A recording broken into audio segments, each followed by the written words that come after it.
Hello, and welcome to another Adverity Platform guide. In this video, we're going to show you how to create users and workspaces within Adverity. But first, what are workspaces and how can you set them up?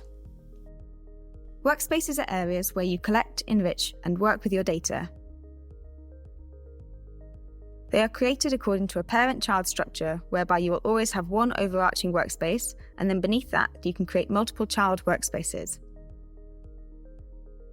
For each workspace, you can also specify things like which users will have access, which authorizations are shared, and what data mapping rules are applied.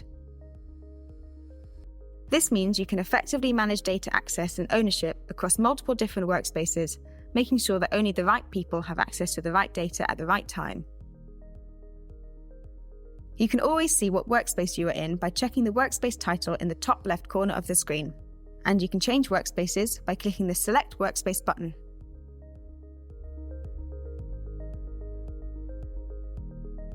Workspaces and users are both created in the administration section of the platform.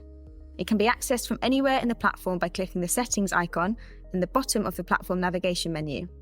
By default, we are taken to the workspace settings for the current workspace you are working in. In the settings, we could make changes if needed.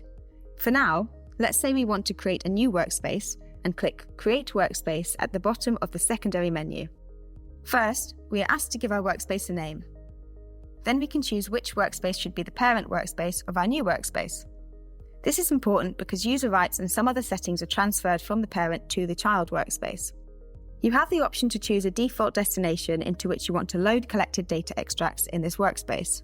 If you choose a default at the workspace level, you can still make changes at the data stream level. If you need a consolidated overview of activities across the child workspaces of this workspace, select the Show Tasks of Sub-Workspaces checkbox. This means in the Performance Manager page of this workspace, you will see all tasks in any of its child workspaces. Selecting the second checkbox will add the options Fetch Data Sequentially and Share with Child Workspaces to the data stream configuration for all data streams within this workspace. Here's what this looks like in the data stream configuration. Fetch data sequentially means that data fetches are queued one after another instead of running simultaneously. Share with child workspaces enables child workspaces to access the data stream. Now back to our workspace settings. Here you have the option to upload a logo that will be displayed on the top left of your workspace, just like the Adverity logo you can see here in our parent workspace. Lastly, you can adjust default data stream settings for the workspace. The setting Unique by Fetch means that if you fetch 7 days of data, you receive 1 data extract with 7 rows. The setting Unique by Day means that if you fetch 7 days of data, you receive 7 data extracts with 1 row each. Again, the default settings can be adjusted on a data stream level if needed. You can also choose a grace period for this workspace. This defines how long a data extract should be kept after deletion, which allows you to recover data extracts that are deleted by mistake. If you're happy with your settings, click Next to the right.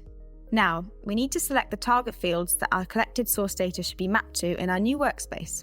For more information on data mapping, check out our video guide in the Adverity documentation.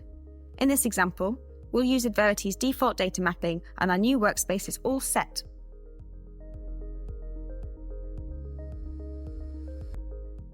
Now, let's move on to user settings.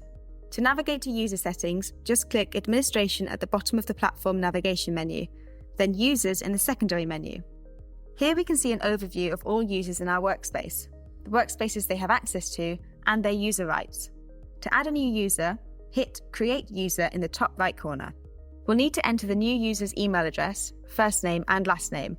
Then, we can choose the permissions our new user should have. You can find a detailed description of all user groups and their permissions in the documentation. It's linked in the video description. For now, let's select Administrator Permissions. Next, you can specify which workspaces the user should have access to. Click Select All above the drop-down menu to give the new user access to all workspaces.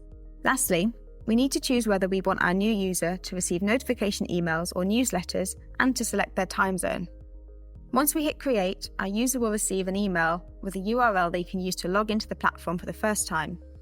If you are creating multiple new users that will have the same access rights and settings, click Create and Clone.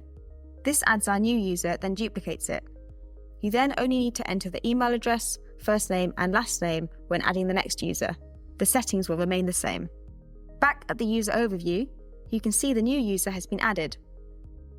And that's everything you need to know about creating users and workspaces within Adverity. Thanks for watching. For more detailed information, be sure to check out our Adverity documentation.